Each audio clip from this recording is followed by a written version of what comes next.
Over the course of the last 3 months, the credit card world has seen a lot of changes.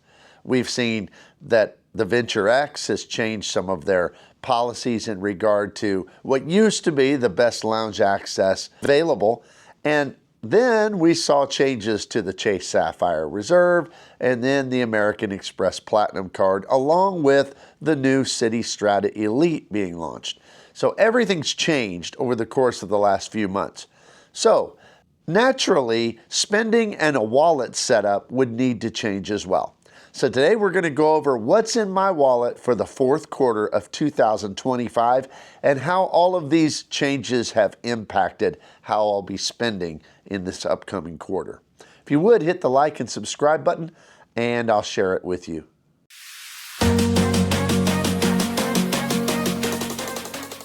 So things are totally different than they were at the beginning of this last quarter. In July, as we started into the third quarter of this year, there were new things on the market, yes. There were some changes on the horizon, yes. But in the course of the last 3 months, things have changed dramatically. So what am I going to be using as my primary spending in this final quarter of the year? Is it going to be a Chase Sapphire Reserve with that high annual fee and the edit credits and all the other stuff that goes with it? How about the revamped Platinum card? Well, let me share with you what my strategy is moving forward.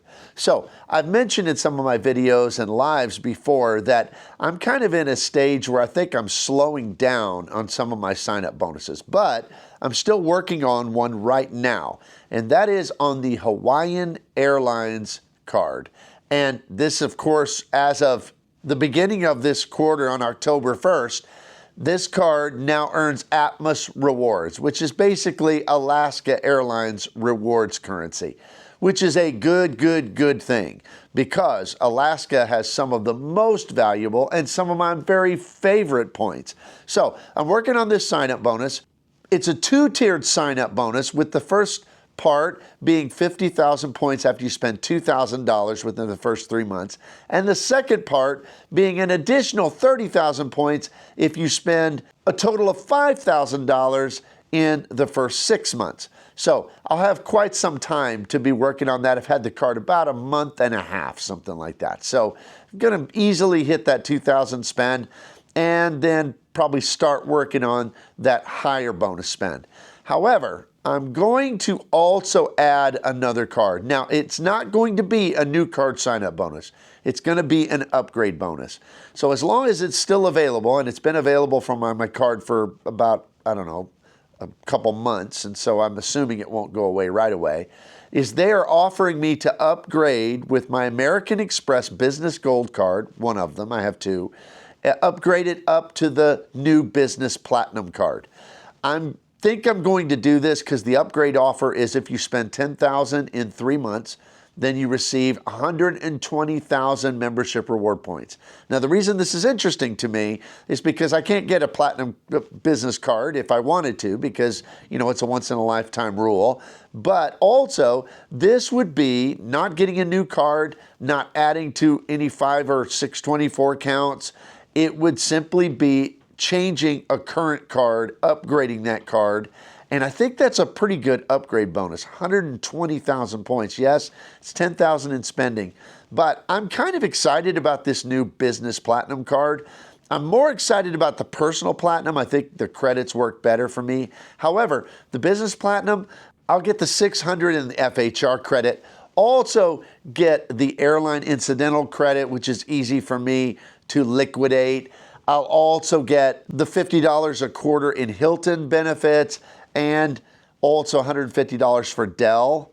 And of course, those benefits, most of them are annual benefits, so I'll get to double dip on that from this year to next year. So that's a pretty, to me, a pretty good deal. So I think I'm going to do that as well. So I'll be working on two kind of big time sign-up bonuses that are going to require a lot of my spend over the course of this quarter. So that's going to really eat up a lot of the categories. Therefore, in general spending, it'll either be the Hawaiian card, and when that's done with that first part of that bonus, I'll be switching over to a Business Platinum.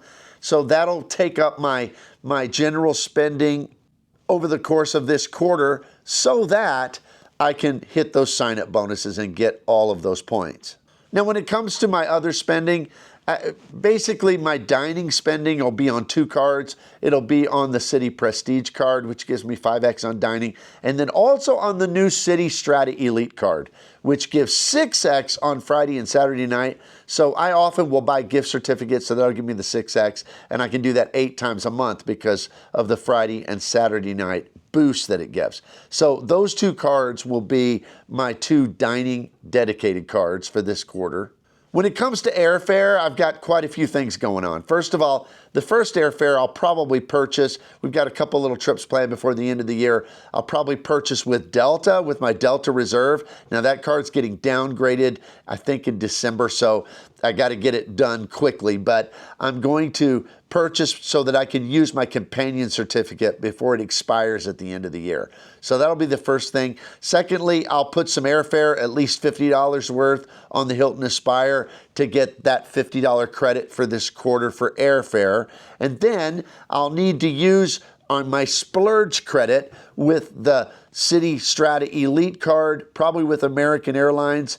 And so that way I can get the splurge credit, the $200 back, which is a super easy credit to liquidate.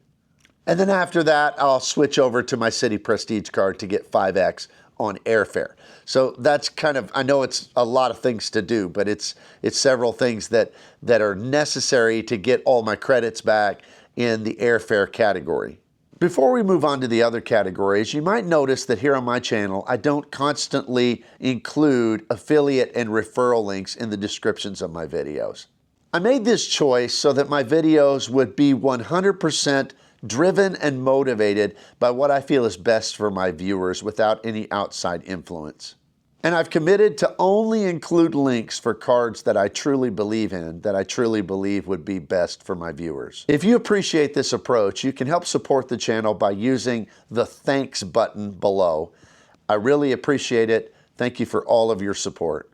In the gas category, I'm going to switch back to the Citi Custom Cash for this quarter. If I did have any trouble meeting my spending requirements on the Hawaiian card, I would go ahead and just use it because it does get an elevated 2x multiplier in gas. But I don't think that'll be an issue. I think just general spend will probably get me there. So I'll get the 5x on my Citi Custom Cash. It's for up to $500 a month, and that's about what we spend in gas anyway. So it works out really well.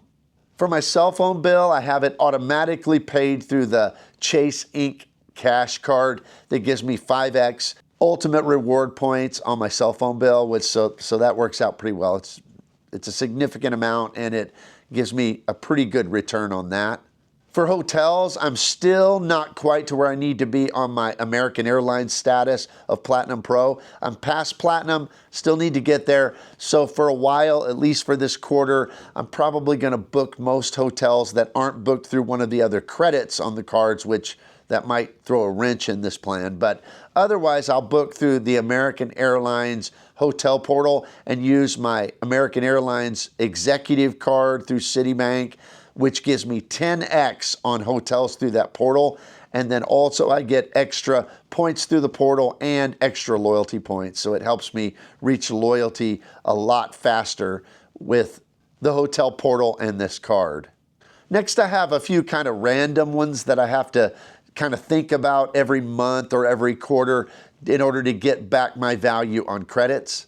I'll make at least one Grubhub order every month this quarter through my American Airlines executive card to get that $10 back on that Grubhub credit.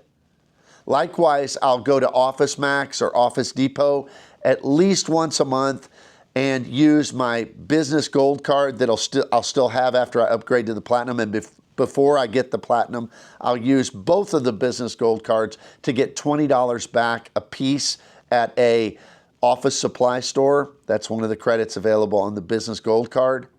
And then every month until I downgrade my Delta Reserve, I'll put $25 in my Lyft account. That way I can get back $10 each month from the Delta Reserve card for the rideshare credit. I would just do $10, but you can't. The minimum you're allowed to do on the app is $25. So all of that is my general spending strategy. It's much more heavily focused on a sign-up bonus or reaching those bonus thresholds because it's a lot. I mean, I've got basically $5,000 with the Hawaiian card and another $10,000 with the Business Platinum card. So those are going to be a really heavy part of my spending. So any of these other categories, dining or gas, any of the others, if it's not seeming like I'm going to be able to hit the numbers I need to, then everything will be shifting over to those general spending cards. So that's what I'm looking at for this quarter. I'd love to hear your strategy if you'd put that in the comments below. What are you planning to spend on? What new sign-up bonuses are you working on? Are you excited about some of these card changes that have happened really rapidly over the last few months?